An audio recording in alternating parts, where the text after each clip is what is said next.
ধরুন আপনার বা আপনার পরিবারের কেউ মানসিক কোনো সমস্যায় ভুগছে। কক্সবাজারের বাসিন্দা হলে আপনি কি জানেন কোথায় কার কাছে যাবেন? এই প্রেক্ষিতেই কক্সবাজারে উঠে এসেছে এক ভিন্ন বাস্তবতা। আমি ইশপিতা আবরার, শুনছেন বে ইনসাইট।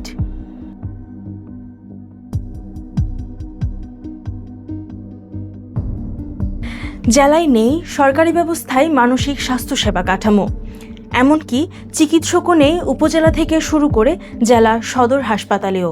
তবে আশ্রিত রোহিঙ্গা জনগোষ্ঠীদের বদৌলতে উখিয়া টেকনাফে বেশ কিছু উন্নয়ন সংস্থার অধীনে মানসিক স্বাস্থ্যসেবা চালু আছে, যেখানে রোহিঙ্গা শিবিরে লাখো মানুষের পাশাপাশি স্থানীয়রা চিকিৎসা নিতে পারেন।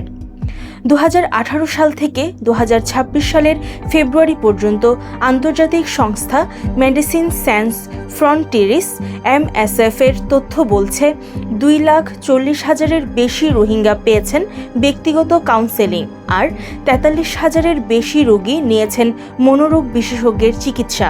তবে এর পেছনে আছে আরও বড় এক বাস্তবতা: ট্রমা। 2017 সালে সহিংসতার মুখে মিয়ানমার থেকে পালিয়ে আসা রোহিঙ্গাদের অনেকেই এখনও সেই স্মৃতি থেকে বের হতে পারেনি।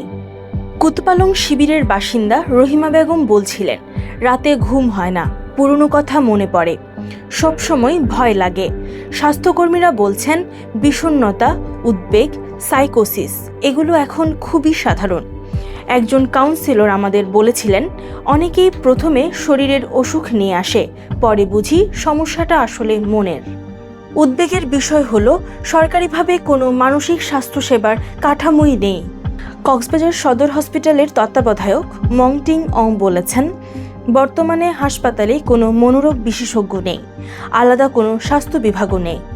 অর্থাৎ একই জেলায় একদিকে আন্তর্জাতিক সহায়তায় গড়ে উঠেছে মানসিক স্বাস্থ্যসেবা, অন্যদিকে সরকারি ব্যবস্থায় রয়েছে শূন্যতা। স্থানীয় বাসিন্দাদের অনেকের সাথেই কথা বলেছে বে ইনসাইট। মানসিক সমস্যা হলে কোথায় যাবে তার উত্তর দিতে পারেনি কেউ।